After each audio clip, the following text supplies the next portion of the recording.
Welcome and good evening. Welcome to The Point, and this evening we have Dr. Laura Richardson with us.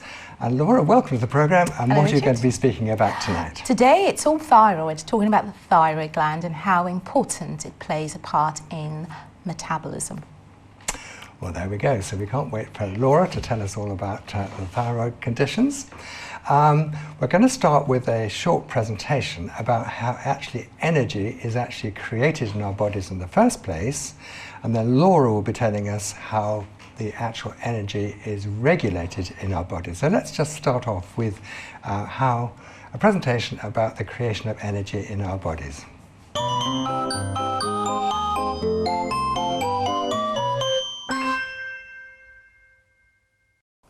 Hello, my name is Richard Kent. Today I want to talk about how God creates energy in our bodies. And it's fairly complex. And it's certainly worth thinking about to illustrate to each of us the amazing scientific power of God. Now, our bodies require energy, and a lot of it. Just for example, our brains, which consume more energy than any other organ, they require glucose and oxygen to run the Krebs cycle in our brains. But just concentrating on the brain, for example, if you were to cut off the blood supply to my brain for 3 seconds, cutting off the sugar and the oxygen, within 3 seconds I'm unconscious, in 3 minutes I'm dead. It's as simple as that. That's how much I need energy, and so, by the way, do you. Now, basically, in all of our cells we have mitochondria. I'm going to be talking about how the cells work on a different occasion, but the mitochondria are where the actual energy is produced in a very complex system called the Krebs cycle, when low energy ADP, adenosine diphosphate, is made into high energy ATP. The high energy ATP is basically how energy is released throughout the whole of our body. Now, the important ingredients for the Krebs cycle are oxygen and glucose. So let's consider how the oxygen and glucose actually get to our body. Well, it all starts in the sun.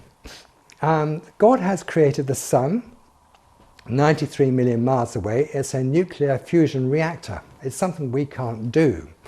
Every second, 600 million tons of hydrogen is converted into helium, except for 4 tons, which is released as heat, light and energy, and the whole electromagnetic spectrum.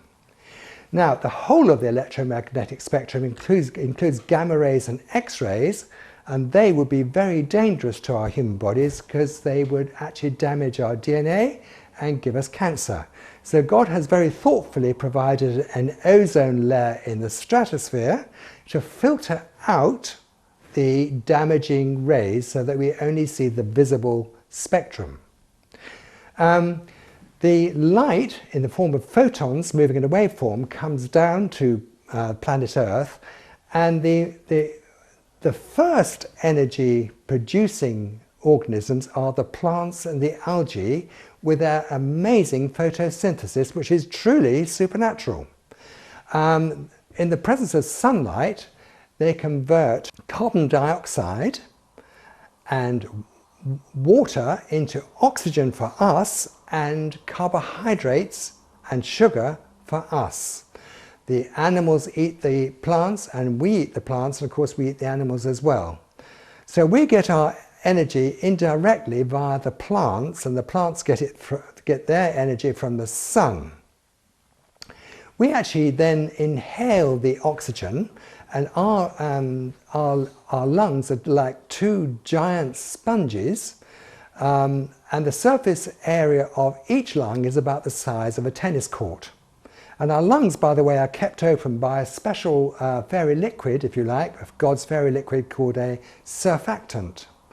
But the oxygen perfuses across the membranes of the alveoli in our lungs into our circulatory system, where it's pumped around, then the sugar is absorbed in our stomachs and our intestines, converted in our bodies into sugar in the cells. So sugar and oxygen comes into our blood system, into our hemoglobin, so it becomes oxyhemoglobin, and then the sugar and the oxygen is moved through into the cells and into the Krebs cycle, so that ADP is made into ATP. Now, I know that's complicated. It is complicated. It's not simple. God is an amazing scientist. Thanks for listening, and God bless you.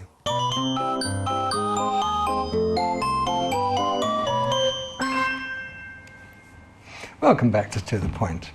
So isn't it amazing how God has created the mitochondria in our cells, which utilize the oxygen and the carbon dioxide, which themselves are produced by photosynthesis in the green plants, which in turn gets energy from the sun. Now, I know the evolutionists love to say that 3.8 billion years ago it all happened by chance. Absolute rubbish. It didn't happen by chance. This is something totally supernatural, and only God could have done it. Anyway, once the energy is created in our bodies, we're going to ask Dr. Laura now to explain to us how the energy is actually used in our bodies. Well, it's amazing that the thyroid gland particularly is the metabolic generator in the body. For those who don't know, the thyroid gland is situated in the neck, and it's just below the Adam's apple. That's an amazing diagram of it. You can see it has two bits to it, and they're connected by what they call the isthmus. Now, the thyroid gland, as I said, is the energy generator. From a global to a minute point of view, we are dealing with a thyroid gland that produces hormones that are directed from the brain, which then attaches to the mitochondria in the cell, and of course that's in the nucleus of the cell, to produce something called ATP. Now, Richard, you are actually a better biochemist than I am. So what I'm going to do is, first of all, just describe what happens when it goes wrong, and I'll hand back to you to go through the biochemistry of a medical school. The Krebs cycle and all that was not my favourite. But without the thyroid gland producing the thyroid hormone, what would happen is a condition called hypothyroidism. So basically, what does the thyroid gland do? It produces thyroid hormones, which are there are two types of thyroid hormones, T3, triiodothyronine, and T4, thyroxine. The production of these two thyroid hormones comes from the hypothalamus indirectly. The hypothalamus, you can see at the top right hand of the screen there, produces something called TRH, a short for thyroid releasing hormone or thyrotropin releasing hormone. Thyrotropin releasing hormone acts on the anterior pituitary gland, which is also in the brain, and that then produces TSH, thyroid stimulating hormone. And this TSH acts on the thyroid gland to produce these wonderful hormones, T3 and T4. And T4 is a precursor of T3, and T3 is 10 times as active as T4. So when these thyroid hormones are produced in a positive feedback mechanism, so stimulation of hypothalamus stimulates the pituitary stimulates the thyroid gland produces thyroxine.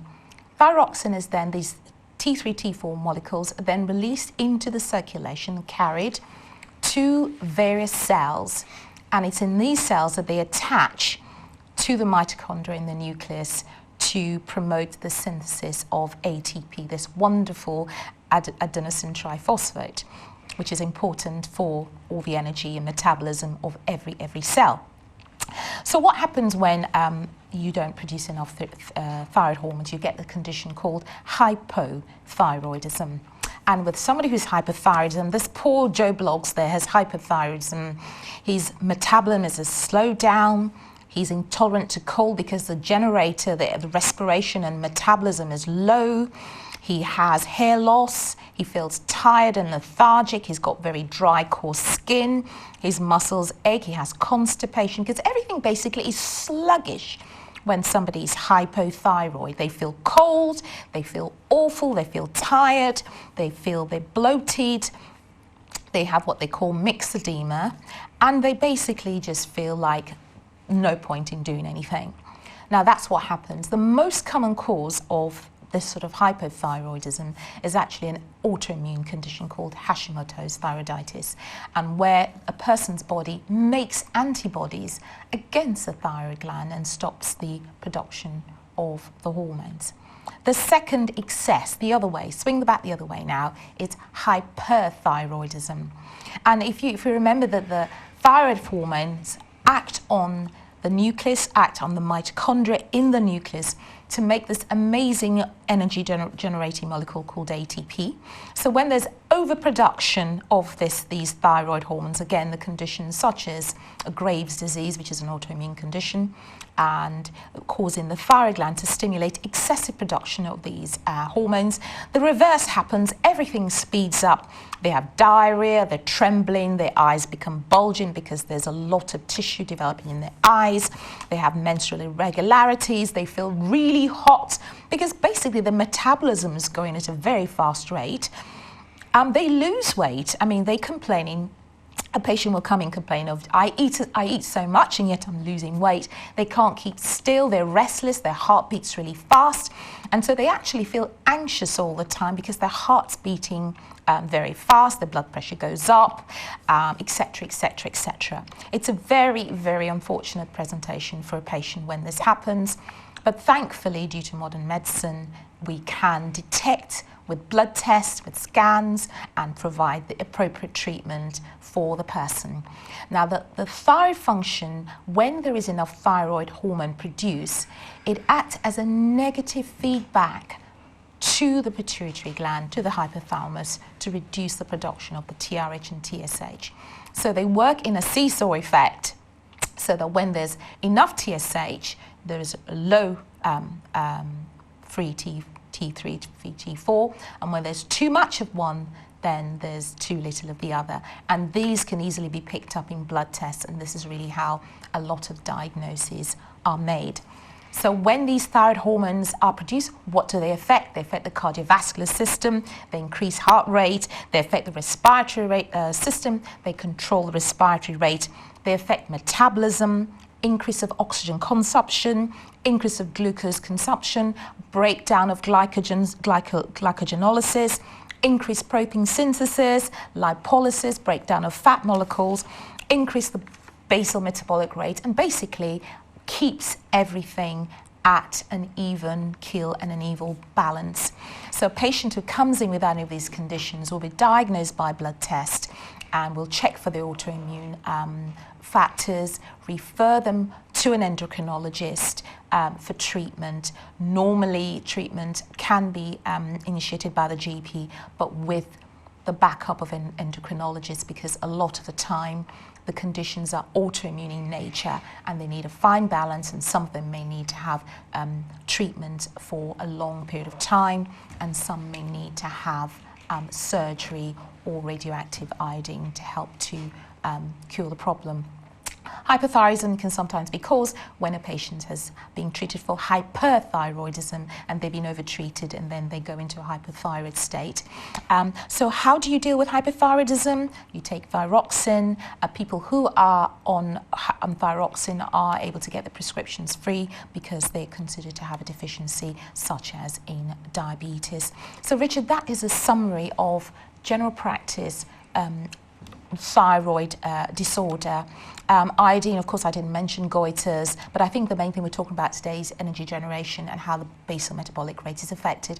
That little child, about 1 in every 4,000 children has congenital hypothyroidism. And if you look at the face of that poor baby on the left, this is the same child on the left that born with congenital hypothyroidism. They're puffed out, they look dull, they've got sort of a bloated face, protruding mouth.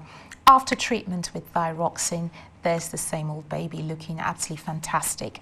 And I think we have one more slide, and that's a lady who has hyperthyroidism with a condition called exophthalmos, where there's protruding eyeballs because there's a lot of excessive production of the muscles behind the eyes, which actually causes, there's not enough room basically in the eye socket to fit all that excessive production, and that's what causes the eyes to protrude out. And of course that's the same lady after she's had her treatment for hyperthyroidism. So in summary, thyroid gland, metabolic rate, ATP, synthesis of energy, mitochondria, nuclei. Over to the biochemist. I think you'd probably do a better job than I would of that. Well, thank you very much, Laura. That's a wonderful presentation all about the thyroid condition. Now, I could talk about the Krebs cycle, which is a miracle in itself.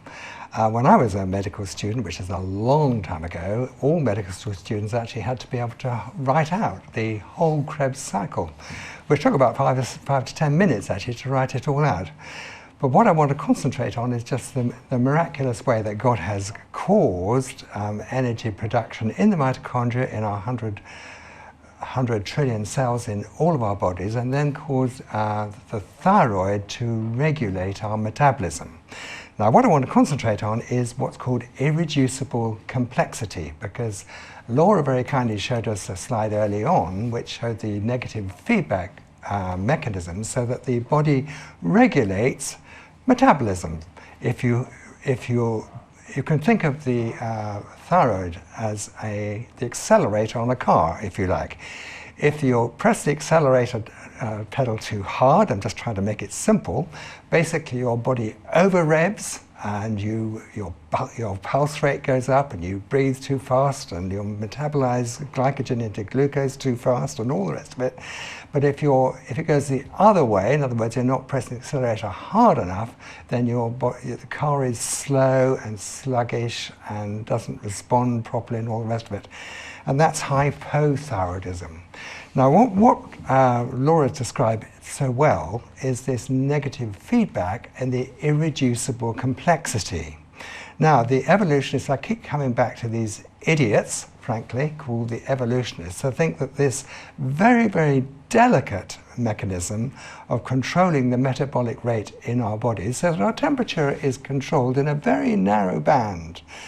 Our normal body temperature is, say, 98.4. It does vary slightly according to the time of the day, and the ladies according to the time of the month. But it does vary with a very, very, very, very narrow range for a very good reason. It's because the enzymes in our body are very sensitive to the temperature. If our temperature goes too slow, or if our temperature goes to our body core temperature goes too high, the various chemical reactions in our body don't work properly. So God has controlled or set in motion a mechanism to control the metabolic rate. And it is all completely supernatural. It's irreducibly complex because it must be absolutely right from the very beginning. When Adam and Eve were created, right at the beginning, they had the thyroid mechanism already in place because their temperature had to be regulated within a very narrow range. Otherwise, their own enzymes and all the various different metabolic processes would go wrong. Now, I did mention Adam and Eve on purpose. Some people think Adam and Eve are figments of the imagination, but Jesus actually quoted from Genesis 37 times. But I wanted just to look at one slide, which is of Genesis chapter 1. In the beginning, God created the heavens and the earth. Yes, we might have the... In the Hebrew, it says in Genesis, in the beginning, God created the heavens and the earth. Now, in the actual original Hebrew, there are 7 Hebrew words in the Hebrew. In the beginning, God created the heavens and earth. 2 comments I'd like to make about that. First of all, there are 7 words. Now, God is a God of 7s. I think you know that. For example, there are 7 colors in the rainbow. There are 7 notes in music. There are 7 days in the week, and in Scripture there's 7 everywhere. There are 7 letters to 7 churches. The whole tribulation period is 7 years long, and there's 7 throughout the whole of Scripture. In fact, Ivan Panin, a Russian mathematician, was nominated for the Nobel Prize in mathematics, proving that the supernatural authority of Scripture just using the chains and myriads of 7. Now, in the Hebrew, God created the heavens and earth. There are actually 3 nouns: God, heaven, and earth. The 3 nouns: God, heaven, and earth. And Hebrew actually is a numeric language, and there are actually 22. There are 22. What do you call them? Alphabets? Yeah. Not yes, alphabets, there are 22 letters. There are no vowels, yeah. 22 consonants in Hebrew. Right, yeah. And if you get those 3 words, God, heaven, and earth, and you count up the numeric value, for example, let me explain numeric value to you. In Latin, X means 10, C means 100. You're probably aware of that. But Hebrew is also numeric, and so is Greek. Now, in the original Hebrew, God, heaven, and earth, you add up the numeric value of those 3 nouns, God, heaven, and earth, it comes to 777, which is God's stamp on Genesis chapter 1, verse 1. In addition, you may have heard of Einstein's famous law of E equals mc squared. Energy equals mass times the square of the speed of light. E equals mc squared, just say it again, energy equals mass times the square of the speed of light. Now, it wasn't until relatively recently that Einstein came up with this equation E equals mc squared, but there it is actually in Genesis 1:1. In the beginning, there's your time, God created, there's energy, and then God created the heavens and the earth. There's the matter. So you've got time, energy, and matter, which is basically what the scientific discovery, E equals mc squared. Energy equals mass times the square of the speed of light. There's time again. So God was very much aware of E equals mc squared when he created the heavens and the earth, because he actually created this phenomenon right in the first place. So the creation of energy in our body is miraculous. It is irreducibly complex. Our bodies are supernaturally designed. And it's wonderful that we have Laura with us, because amongst other things, Laura has a great interest in nutrition to keep us well. So Laura, I'm going to put her on the spot now and ask us, what are the best things for us to eat and to drink, and what things to avoid in order to keep us healthy? Well, are you talking thyroid specifically, or just generally? Well, generally, I think the best thing to do is go back to the Bible. Yeah. And I would say go to Genesis 1:29, where God says, eat the plants and the seeds bearing plants. I think if we start there, we can't go wrong. Now, forward winding, later on, I think it was Genesis 6, he told Noah that you could also eat animal products as well. But originally, before sin, it was plants and seed-bearing plants. So if I can just actually bring that scripture up, it's Genesis 1:29, because it's so important. I think it's so key to everything. It says, this is what God says: I give you every seed-bearing plant on the face of the whole earth, and every tree that has fruit with seed in it, they will be yours for food. That's it in a nutshell. So when we talk about what to eat to keep healthy, we're looking at certainly a majority, primarily vegetable-based diet, with the addition of animal protein as well, if you should like. Not everybody would, but certainly some do. So a typical plate should really have 70% of animal products, or vegetable products in it. Oh, there's the carnivore speaking. So plant-based diet with animal protein, absolutely. Because in plants, you're going to get the fiber, you're going to get all the nutrients, the antioxidants. So the green leafy plants, for instance, with the folic acid, with vitamin C, you've got the bell peppers, you've got the Brussels sprouts and the cabbages and the spinaches. Then you've got the nuts. They're also seed bearing, so you've got the almonds and pistachios and cashews and walnuts, Brazil nuts. Oh my goodness, you're making my mouth water.